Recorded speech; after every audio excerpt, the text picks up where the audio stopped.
بسم الله الرحمن الرحيم ياسين والقرآن الحكيم إنك لمن المرسلين على صراط مستقيم تنزيل العزيز الرحيم لتنذر قوما ما أنذر آباؤهم فهم غافلون لقد حق القول على أكثرهم فهم لا يؤمنون إنا جعلنا في أعناقهم أغلالا فهي إلى الأذقان فهم مقمحون وجعلنا من بين أيديهم سدا ومن خلفهم سدا فأغشيناهم فهم لا يبصرون وسواء عليهم أأنذرتهم أم لم تنذرهم لا يؤمنون إنما تنذر من اتبع الذكر وخشي الرحمن بالغيب فبشره بمغفرة وأجر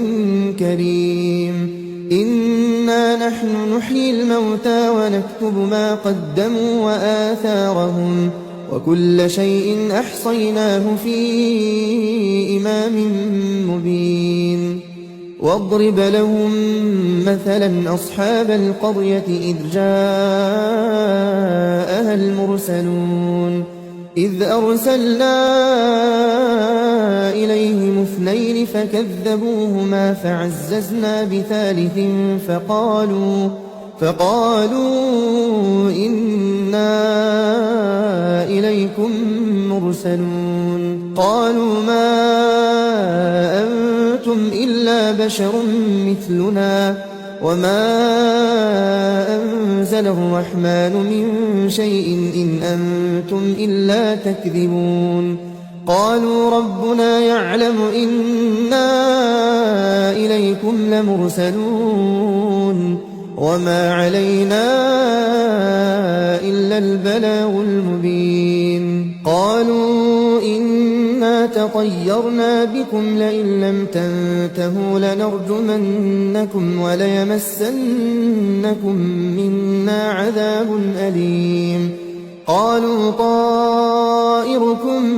معكم أئن ذكرتم بل أنتم قوم مسرفون وجاء من أقصى المدينة رجل يسعى قال يا قوم اتبعوا المرسلين اتبعوا من لا يسألكم أجرا وهم مهتدون وما لي لا أعبد الذي فطرني وإليه ترجعون أأتخذ من دونه آلهة إن يردني الرحمن بضر لا تغن عني شفاعتهم شيئا ولا ينقذون إني إذا لفي ضلال مبين إني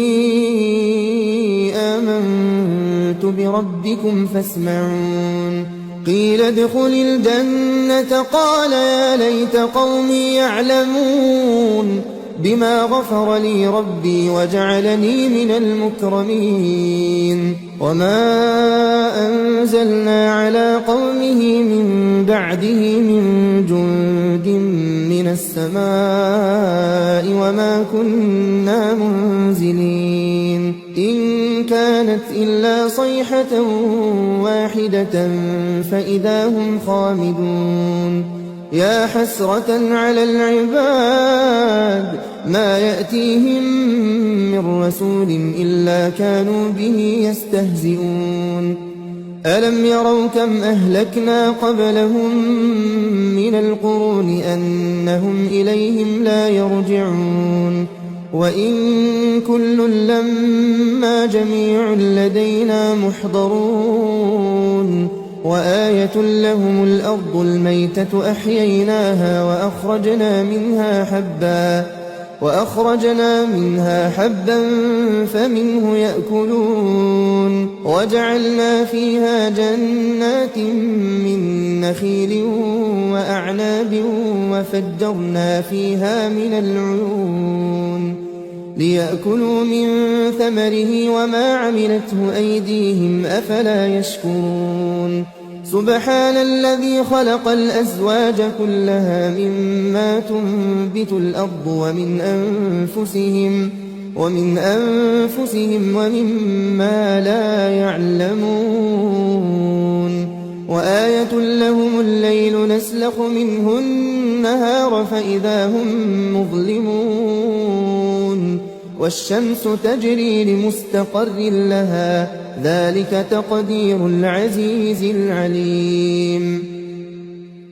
والقمر قدرناه منازل حتى عاد كالعرجون القديم لا الشمس ينبغي لها